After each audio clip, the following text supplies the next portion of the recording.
দুপুর বন্ধুরা, কেমন আছো? সবাই ভালো আছো নিশ্চয়ই। আমিও ভালো আছি। আর এখন কটা বাজে জানো বন্ধুরা? এখন বাজে প্রায় 1:45 মতো বাজে। আমি রান্না করছি এখন।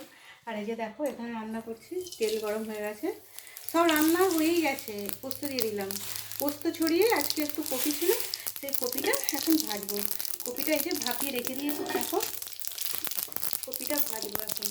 সব কিছু রান্না করে ফেলেছি, ভাত ডাল আরও কিছু রান্না করেছি, সেগুলো তোমাদের দেখাবো। এখন এই যে কপিটা ভাজতে দিয়ে তোমাদের দেখাবো আরও কী কী রান্না করলাম। পোস্ত দিয়ে একটু কপিটা ভাজবো। কপিটা পড়ে আছে অনেক দিন থেকে, নষ্ট হয়ে যাচ্ছে, তো কেটে ভাবলাম একটু পোস্ত দিয়ে ভাজা করি, সেই জন্য এই যে ভাজতে বসিয়ে দিয়েছি।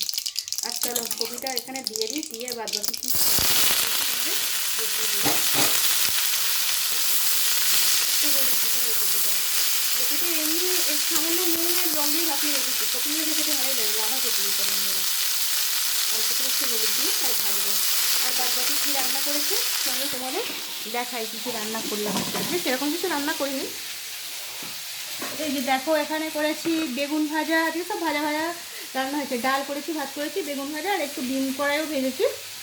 আর এখানে করেছি দেখো কাঁচা টমেটো, আলু, কাঁচা লঙ্কা দিয়ে সবজি করেছি, এই রান্নাটা করেছি। আর ভাত আর ডালটা ঘরের মধ্যে রয়েছে।